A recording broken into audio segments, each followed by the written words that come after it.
Dominique Chavard, vous êtes le conservatoire du musée d'histoire naturelle d'Autun. On est là devant un télo à Autun. Alors, quand on arrive à Autun, c'est un petit peu comme à Saint-Étienne. On a deux monticules qui dominent cette ville, qui sont un petit peu le signal. Alors, qu'est-ce que c'est que ces télos ?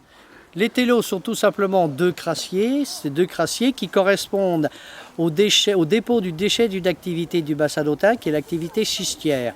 C'est-à-dire que dans le bassin d'Autun, depuis 1838 jusqu'en 1957, on a exploité une roche qu'on appelle le schiste bitumineux, de telle façon à fabriquer des produits pétroliers.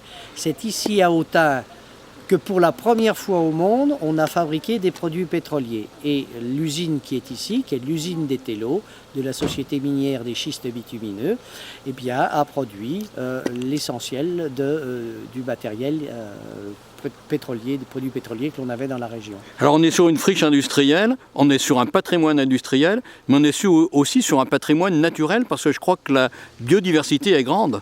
Ah, la biodiversité, cet espace qui au départ était un espace, on va dire quasiment minéral, poussière de schiste bitumineux, eh bien, lorsque l'usine s'est arrêtée, la nature, on va dire, entre guillemets, a repris ses droits, c'est-à-dire que les plantes de nouveau ont poussé, et des plantes pionnières, c'est-à-dire des plantes qui ont la capacité de pouvoir s'installer sur des milieux qui sont pauvres en nutriments. Et ces plantes pionnières intéressent beaucoup d'espèces animales, en particulier des papillons, mais aussi des amphibiens, des reptiles, etc. Et ces papillons, si on prend le cas des papillons de jour de Bourgogne, eh bien on peut retrouver à peu près 64% des espèces de papillons de jour de Bourgogne parce que les chenilles de ces papillons trouvent les plantes nourricières qui les permettent de se développer. Alors, dernière question, puisque vous êtes le conservateur du musée d'histoire naturelle d'Autun, donnez-nous une bonne raison d'aller vous retrouver dans le centre-ville d'Autun.